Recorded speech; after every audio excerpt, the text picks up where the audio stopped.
This video was made possible thanks to the support of our amazing patrons. We couldn't do this without you. Don't forget that you can support the channel for free and receive 10% off orders over $10 at Flipside Gaming by using the promo code Affinity at the checkout. Or if TCG Player or Magic Madhouse are more your thing, then be sure to place your order through our affiliate links in the description. Once again, at no extra cost to yourselves.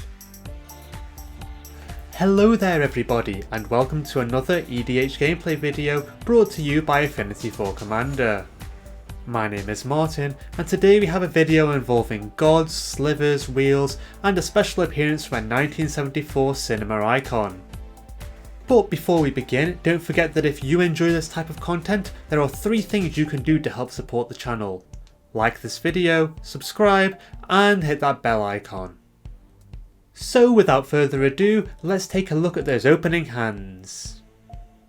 Danny is playing his Ezuri Claw of Progress +1/+1 counters deck, and has a starting hand of Thrumming Bird, Chasm Skulker, Siege Behemoth, Oran Reef the Vast Wood, an island and 2 forests. I'm playing my Nekusar the Mindrazor wheel deck, and keep an opening hand of Liliana's Caress, Chromatic Lantern, Darksteel Ingot, Breathstealer's Crypt, Incendiary Command, Izzet Guildgate and an island. James is playing his Sliver Overlord Sliver Tribal deck, and keeps a hand consisting of a Gale Rider Sliver, Training Grounds, Chromatic Lantern, Sliver Hive, Hinterland Harbour, Izzet Boilerworks and an island. And finally, Terrence is playing his Klothys God of Destiny Good Stuff deck. His starting hand is made up of By Force, Circuitous Route, Path of Discovery, Experimental Frenzy, Temple of Abandon, Thriving Bluff, and a forest. Danny goes first and plays Oran Reef the Vast Wood. With nothing more to do, he passes to Martin.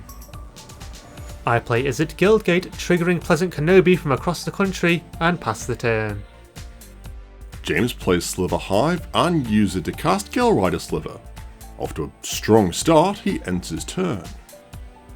Terrence plays Temple of Abandon, scrying the top card of his library to the bottom before passing to Danny. Danny plays an island and casts Thrumming Bird. Out of mana, he passes the turn. I also play an island and cast Talisman of Dominance before ending the turn. James pays 2 life to play an untapped Steam Vents, which he then uses to cast Training Grounds. The rest of the table agree that the pesky enchantment needs dealing with before Sliver Overlord comes out, and James passes to Terrence. Terrence plays Thriving Bluff, choosing green, and passes the turn. Danny plays a forest and casts Secure Tribe Elder. Moving to combat, he attacks Martin with his Terrifying Bird, dealing him 1 damage. Throwing Bird's ability triggers, but has no target, so Danny ends his turn. I play an island and pay 1 life to my talisman in order to cast Breathstealer's Crypt.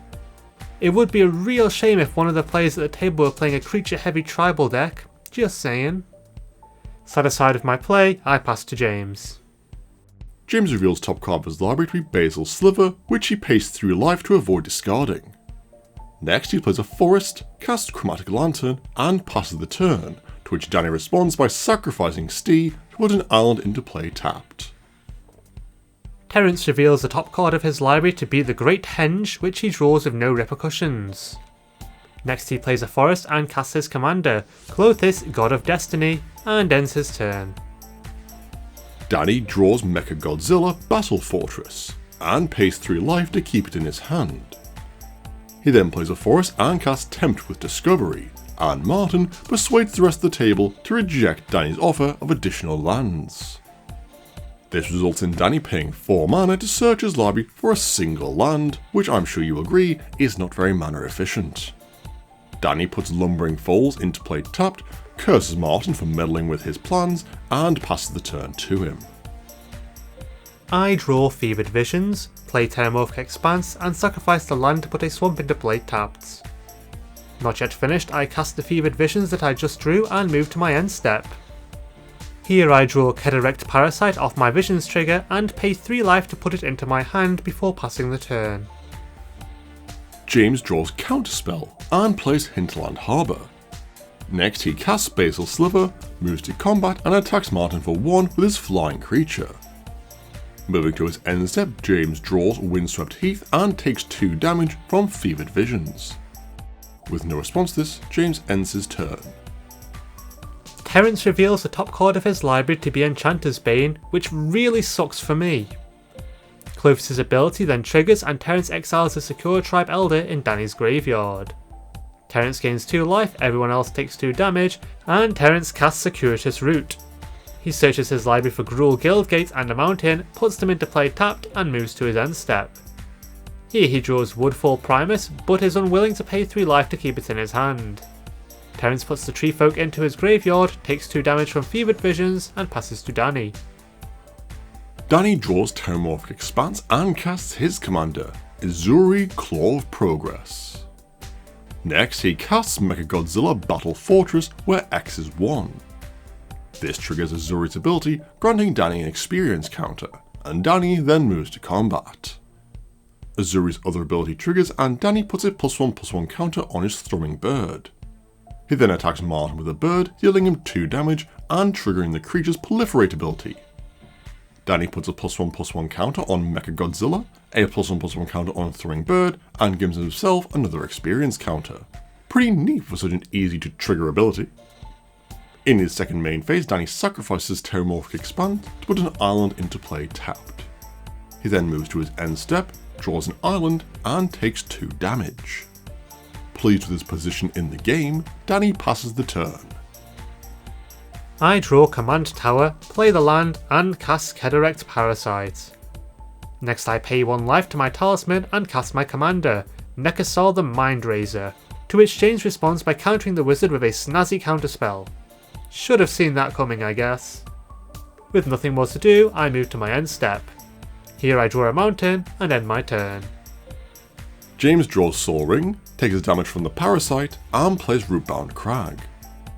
He then casts the mana rock that he just drew, followed by his commander, Sliver Overlord, whose abilities he can activate for just a single mana thanks to Training Grounds.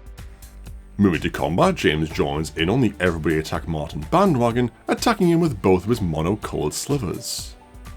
Martin is unable to block given they both have flying and takes 3 damage. James then moves to his end step, drawing Hallowed Fountain, taking a damage, and passes to Terrence. Terrence draws Moraug, Fury of a Chrome, takes a damage from my Parasite, and takes 3 more damage to avoid discarding it. I forgot how despicable this deck can be. Terrence then casts Runic Armorsort, followed by Enchanter's Bane. He then remembers Klothys' ability, which we then resolve given that it isn't a May ability. Terrence exiles the Templar Discovery in Danny's graveyard, gaining 2 life and dealing 2 damage to the rest of us. He then moves to his end step, drawing a forest and taking a damage from my creature. Enchanter's Bane then triggers and Terrence chooses my Breathstealer's Crypt as its target. I choose to take 4 damage rather than sacrifice the enchantment, and Terrence passes the turn. Danny draws Yavimaya Coast, takes 1 damage, plays the land, and then casts Chasm Skulker. He then moves to combat, putting 2 +1/+1 counters on his squid thanks to Ezuri. Danny then attacks Martin with Mechagodzilla and Terrence with Thrumming Bird, dealing them 2 and 3 damage respectively. Thrumming Bird then proliferates the +1/+1 counters on Danny's creatures as well as his experience counters, and Danny then moves to his end step. Here he draws Colonian Hydra, taking 1 damage from Kedirect Parasite, 2 damage from Fevered Visions, and losing 3 life to Breathstealer's Crypt. Ouch. Danny then puts a +1/+1 counter on Chasm Skulker and ends his turn. I draw a mountain, play the land, and cast yet another enchantment, Liliana's Caress. Now it hurts to keep or discard a creature card of my crypt. Such synergy. Desperate to make use of my board state before somebody blows it up, I cast Incendiary Command. I choose for the command to deal 4 damage to Terrence and have everybody discard their hands and draw up to the same amount that they previously had. You're a bad person. Bit rude. We resolve the wheel 1 player at a time, given that there are a lot of triggers to resolve, starting with me. I discard 3 cards, draw 3 cards, and put Nin the Pain Artist into my graveyard rather than paying 3 life to keep her in my hand. James then discards 3, taking 6 from Liliana's Caress, draws 3, taking 3 from my Parasite, and discards Brood Sliver, taking a further 2 damage from my Caress. Terrence discards 6 cards, draws 6, and discards the 2 creatures that he drew. This results in him taking a whopping 22 damage, which he isn't best pleased about. And finally, Danny discards 4, draws 4, and takes 12 damage. He then puts 4 +1/+1 counters on his squid and complains that he really liked his old hand. Such a crying shame. With the multitude of triggers caused by Incendiary Command finally resolved, I move to my end step. Here I draw a Soul Ring with Fevered Visions and pass to James, who responds by activating his commander's Sliver Shooting ability twice. He puts Cloud Shredder Sliver and Gemhide Sliver into his hand this way and proceeds to his turn. James draws Assassin's Trophy, taking 1 damage, and then plays Shatterskull, the Hammer Pass. He pays 3 life to have the land enter untapped, and activates Sliver Overlord's ability 2 more times. Terrence remembers that he has a Runic Armosaur in play, and decides to draw 2 cards from the Dinosaur's ability. He takes 2 damage from Kederic Parasite, and James puts Harmonic Sliver and Crystalline Sliver into his hand. Martin lets out a deep sigh, and James casts Harmonic Sliver, destroying Breaststeel's Crypt with its ETB. Next he casts Gemhide Sliver, blowing up Fevered Visions, followed by Cloud Shredder Sliver, this time destroying Mechagodzilla with his creature's ability. Danny creates 3 1/1 Thopter tokens with flying, gains 3 experience counters, and James then casts Crystalline Sliver. He blows up Terrence's Enchanter's Bane, then moves to combat, where he attacks Terrence with Cloud Shredder Sliver and his commander. Terrence's life total is reduced to 0, knocking him out of the game, and James then passes the turn. Danny puts a +1/+1 counter on Chasm Skulker, plays an island, and then moves to combat. He forgets about his commander's counter placing ability like an absolute mad lad, attacks James with Chasm Skulker and me with Throwing Bird and his Thopters. James blocks the creature coming at him with Crystalline Sliver, but before damage occurs, sacrifices the sliver to add 2 black mana to his mana pool. James then uses this mana to search his library for Quick Sliver and Sliver Queen, putting them both into his hand, and I take 7 damage from Danny's flying creatures. Throwing Bird's ability triggers, allowing Danny to proliferate all of his counters, and Danny then moves to his second main phase. Here he casts River's Rebuke, to which James responds by floating 2 green mana. All of James's non-land permanents are then returned to his hand, and Danny casts a rather spicy Simic Ascendancy before ending his turn. James responds to this by flashing in Quick Sliver, and I move to my untap step. Martin plays Opal Palace, which he then uses to cast Soul Ring. Next he taps out to cast Sky Scribing, forcing each player to draw 7 cards. With a full hand but no mana to cast anything, Martin discards down to 7 and passes to James. James begins his turn by playing Verdant Catacombs and then recasts Harmonic Sliver. He destroys my Liliana's Caress with the creature's ETB, then pays 3 life and sacrifices his black-green fetch land to put Godless Shrine into play untapped. Not yet finished, James recasts Cloud Shredder Sliver, blowing up Simic Ascendancy with its ability, and then casts Mana Crypt. He then taps the Crypt to cast Soul Ring, recasts Gemhide Sliver, and destroys my Talisman with its ETB. Man, that Harmonic Sliver is super annoying. Still not finished, James recasts Basalt Sliver, destroying my Soul Ring, leaving me with nothing left besides my 1/1 Horror. He then considers moving to combat, but ultimately decides that his creatures would serve him better as blockers, discards down to 7, and passes the turn. Danny puts a +1/+1 counter on his squid and casts Eternal Witness. He puts the River's Rebuke in his graveyard into his hand and immediately casts the spell, once again targeting James. Not wanting to die to Chasm Skulker, James responds by casting Beast Within, destroying the Tentacled Horror. Danny creates 9 1/1 squid tokens as well as a 3/3 beast token and gains 9 experience counters. James then taps his 2 remaining mana and picks up his board for the second time. I almost feel bad for him, but then remember that he is playing slivers. Next, Danny moves to combat and James flashes in Quick Sliver. This time Danny remembers Ezuri's ability and puts 16 +1/+1 counters on one of his Thopters. Yikes! He then attacks James with his Swole Thopter, dealing him lethal damage, and Martin with his Commander, Throwing Bird, and his 2 remaining Thopters, dealing him 9 damage. Throwing Bird's ability triggers, and Danny proliferates all of his counters.